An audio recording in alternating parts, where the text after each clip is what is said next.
Good morning, Old Testament survey students. This is Mr. Albers, and I'm going to be guiding you through the introduction to the prophets Amos, Hosea, and Jonah, who are three of the writing prophets to the northern kingdom of Israel. Hence the title of this unit, Unit 5.2, the prophets to Israel.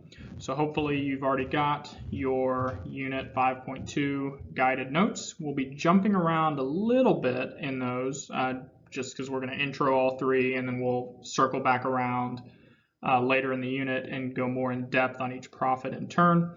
But I will let you know where to flip to in the notes where appropriate. So, without further ado, let's dive in.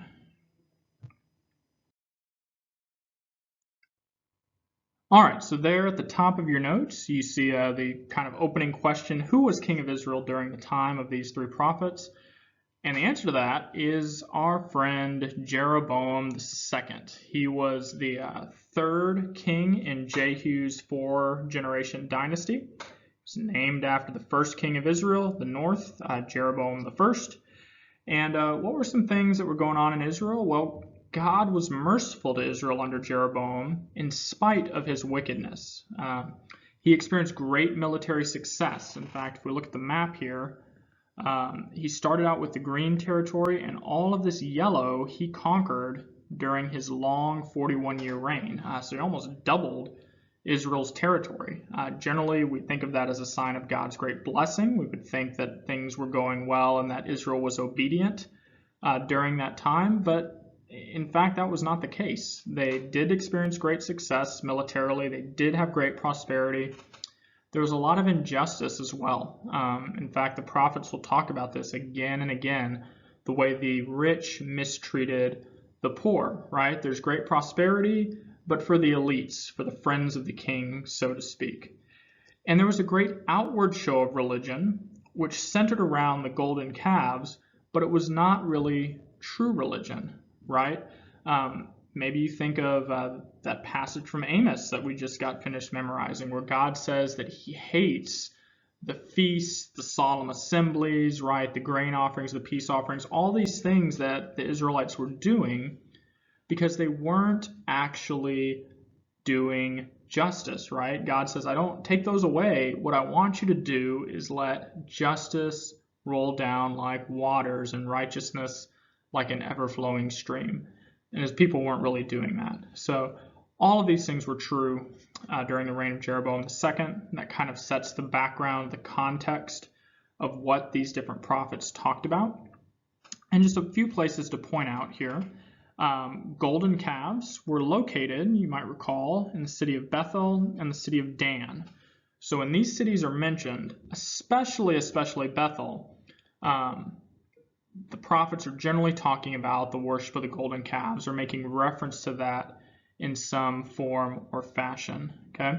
Another interesting place, the city of Tekoa, is where the prophet Amos was from. So he was actually from the south, and he did most of his prophesying in Bethel. So just up the road, but over the border in the northern kingdom. And so we've got those landmarks on the map. May as well point out as well that the prophet Jonah was from right here in the village of Gath Hefer, so from the north as well.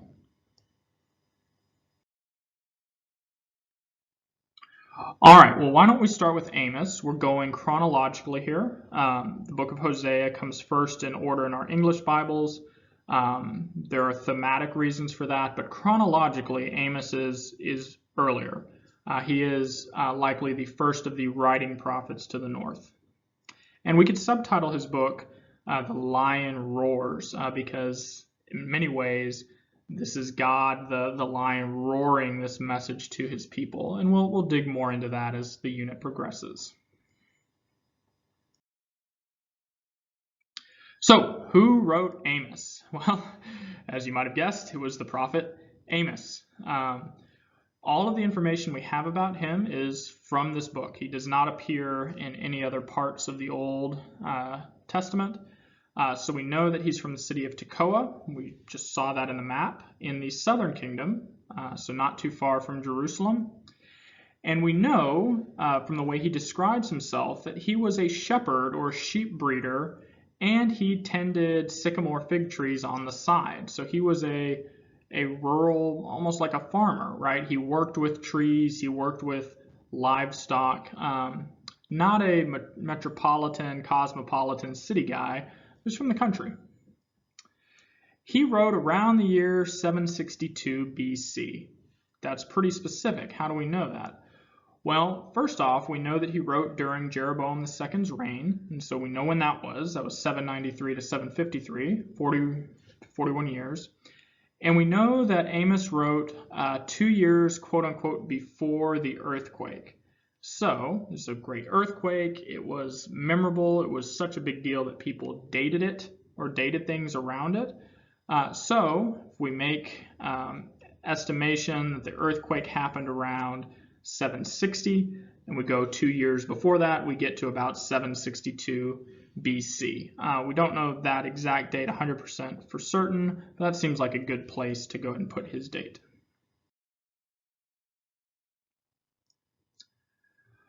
All right, his audience, his location is Israel, predominantly the northern kingdom, but he also addresses some of the surrounding nations a little bit.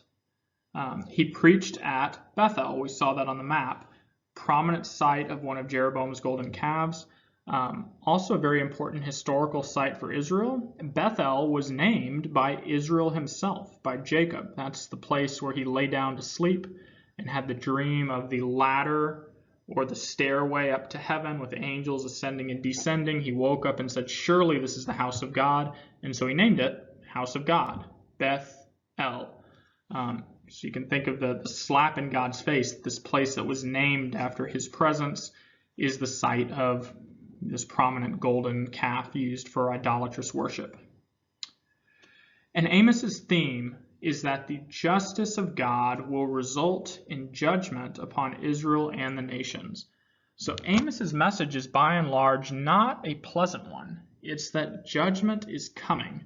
And it's coming because God is just, because God hears the cry of the poor, because God cares about justice, right? He wants justice to roll like waters and righteousness like an ever-flowing stream. And because that's not happening, God is not just going to sit idly by and just let his people do whatever they want. He's going to intervene. And he's going to intervene not only in Israel, but also in the surrounding nations, nations of Edom and Moab and Aram or Syria, who have also been doing terrible things because God is the God of all peoples. And the main question that Amos seeks to answer is, how will Yahweh the Lord respond to the oppressive disobedience of his people?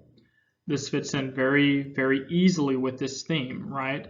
What is the Lord going to do in response to the fact that his people are going through the motions religiously, but are not following the just requirements of the law?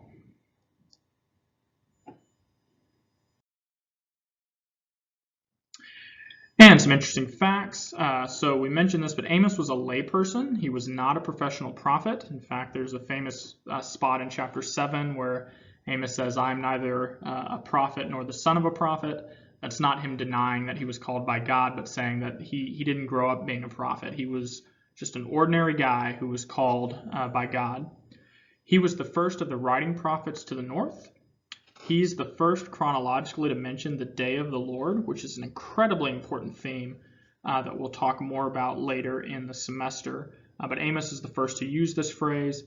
And Amos is quoted twice in the New Testament, both in the book of Acts. In fact, one of those quotations is very prominent at the Council of Jerusalem, which was a super important event in the early church, one that we'll spend time on in New Testament survey next year. But in wrestling with, did new believers have to adopt all of the customs and requirements of the Jewish Old Testament law? The Council of Jerusalem, one of the places they looked was at the book of Amos, and they said, well, Amos foretold this time when all nations would come and be joined to Israel, that God was going to call them. And it doesn't say he's going to call them and turn them into Israelites, but that they're all going to come. And they used that in making their decision and in making the correct decision and one that has a positive impact on us even today. So that's kind of neat. All right, before we flip forward and talk about Hosea, just make sure that you have watched the Amos video and written down 5 things that you learned from it. So if you haven't done that yet, go ahead and pause the video and then do that, and then you can resume and we will start introducing Hosea. Okay, so we're flipping forward in our guided notes past all the questions on Amos to the section on Hosea, and we're going to look at the background information for him, and then we'll watch the video on Hosea, and then we'll go on and rinse and repeat for Jonah.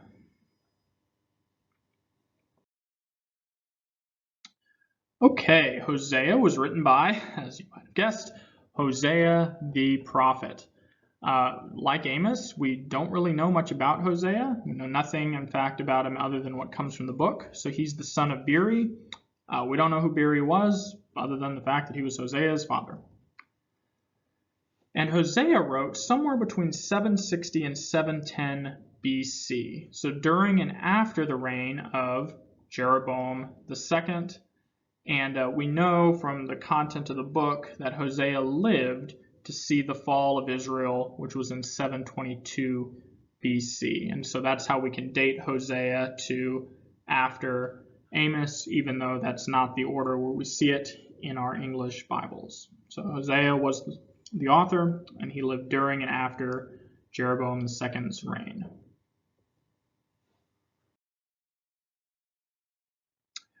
All right, well, he is also prophesying to the northern kingdom. In fact, Hosea often uses the phrase Ephraim to refer to the north, and that's because Ephraim was the largest of the tribes that made up the northern kingdom.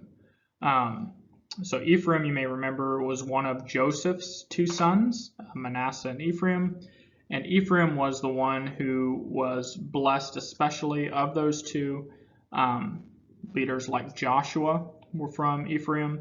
So there will be times in Hosea where he'll just use Ephraim to represent all of the northern tribes, kind of like Judah represented all of the southern tribes, even though the tribe of Benjamin was included in that too. The theme is that the Lord, Yahweh, is calling Israel back to repentance and to relationship. And that relationship theme is very strong in Hosea. If you know anything about the book, kind of the central illustration is that of a man and his wayward, adulterous wife, and reconciliation and all the things that go into that. And so the main question is very much along these lines: how will Yahweh respond to the spiritual adultery of his people? Which again is a major theme in the book. Is that Israel, in going after other gods, in their idolatry, in their abandonment of God's covenant, are basically committing adultery in a spiritual sense. And so God is the offended, aggrieved husband, the one whose wife has been cheating on him with these other gods. How is he going to respond? What is he going to do? And the whole book explores that in a very profound and very impactful way.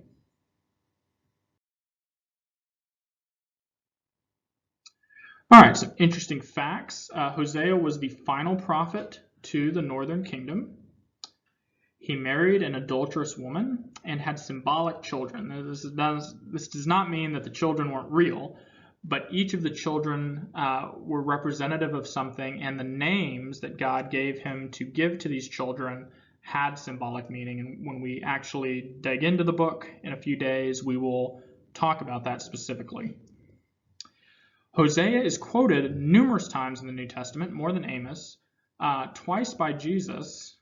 In fact, Jesus seemed to really like Hosea 6:6. He quotes it, is recorded multiple times in multiple Gospels. Matthew 9:13 is one of these examples, when he tells some very self-righteous Pharisees, go learn what this means. And then here's Hosea 6:6. I desire mercy, or I desire steadfast love, and not sacrifice. For I came not to call the righteous, but sinners.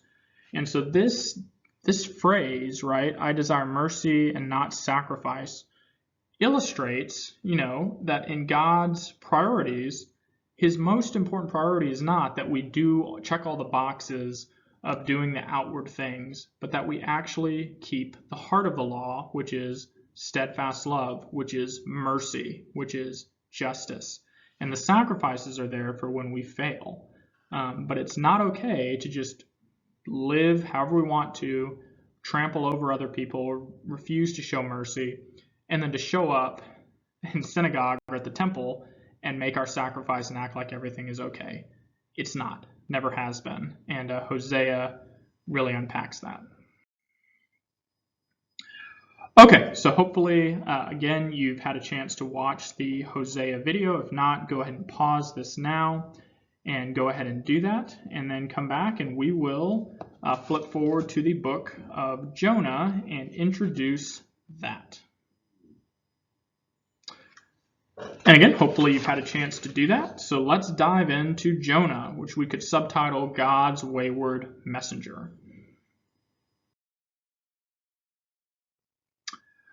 All right, so the author of Jonah is unknown. Jonah is a pretty good guess. In fact, we get some dialogue between Jonah and God. We get some of the things going on in Jonah's head. We get Jonah's prayer from the belly of the great fish.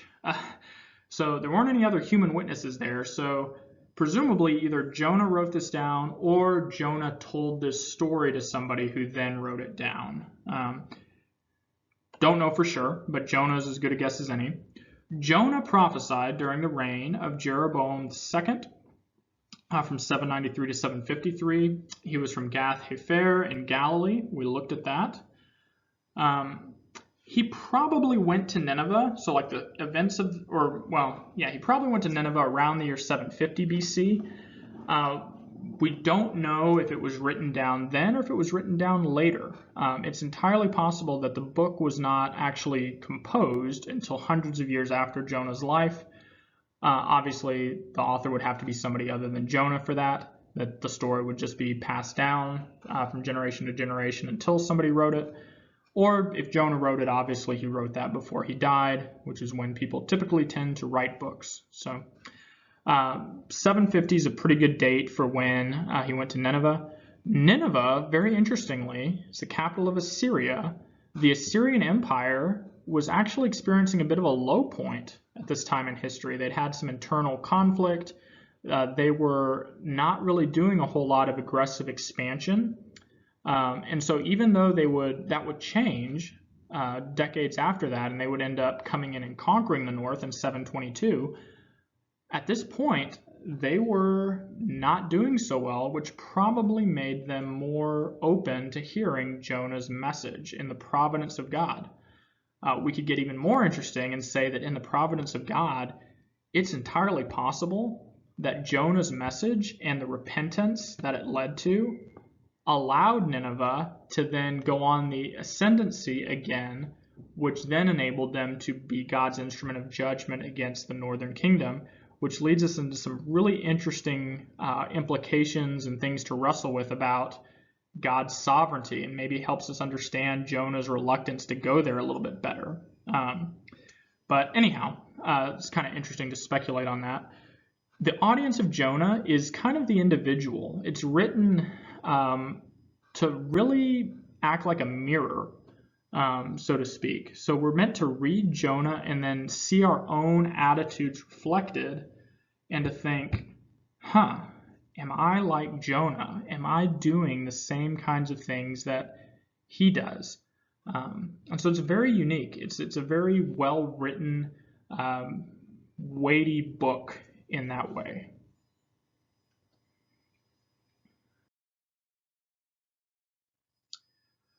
All right, the theme of Jonah is that God is merciful and compassionate toward all who repent, even, quote unquote, those people, whoever they may be. Jonah is scandalized by this. Jonah, and not to spoil too much, but Jonah does not, it's not only that he doesn't get God's mercy, he does not like it. And that is maybe the most powerful part of the book. And we'll read through the whole of Jonah, so I don't want to spoil too many things for those of you who have never actually read the text all the way through. But for Jonah, the Ninevites were those people. And if we understand historically what was going on, Jonah had some very understandable reasons for viewing them as those people. But for us in our modern context, those people could be any number of groups, right? It could be those people who live over there, or those people who have this religion, or those people who vote this way, or those people that do things this different, or whoever it may be, those people who seem to treat me like garbage. We all have ideas in our minds of who those people are. But for God, there's not a those people. His mercy and his compassion, he doesn't show favoritism, right? There is room for everybody at the foot of the cross. And Jonah had a hard time with that. Some interesting facts. This is the only book of the minor prophets that is a story from beginning to end. There are some story elements in different books. Hosea and Amos are two examples of that. But Hosea and Amos are basically lots of their messages from God and a little bit of story thrown in here and there. Jonah is basically a story from front to back. Jonah's audience is the Gentiles. That's uncommon. Most of the prophets were sent to the Israelites. Amos did direct some of his little speeches or oracles at some of the surrounding nations. So Jonah's not the only one, but he's the only prophet who is predominantly told, go over there and talk to this Gentile people. And the book of Jonah is a literary masterpiece. In fact, there's a great symmetry that we can see between chapter 1 and chapter 3, chapter 2 and chapter 4. In fact, if you just look at them and look at how they start, right? The word of the Lord came to Jonah. The word of the Lord came a second time to Jonah. That's 1 and 3. Chapter 2, what do we see? We see Jonah praying, first from the belly of a sea creature, and then later praying after the Ninevites respond to his message. We see a wrestling with God's mercy in 2 and 4. We see other elements in 1 and 3. And there's a lot of other literary devices too. The use of the word down to describe Jonah's journey away from God, down to the city of Joppa, down into a ship, then down ultimately into the heart of the sea.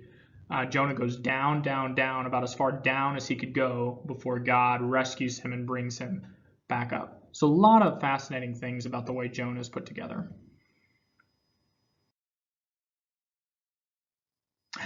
And the main question of Jonah is, what is your attitude towards God's mercy? What is your attitude towards God's mercy? Are you okay with God showing mercy to whomever he pleases to show mercy to? Are you okay with God wanting to forgive those people?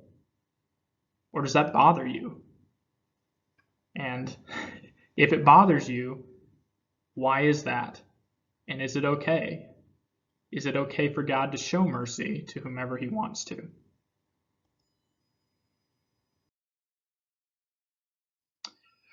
Okie doke, and just a couple of places we could point out here.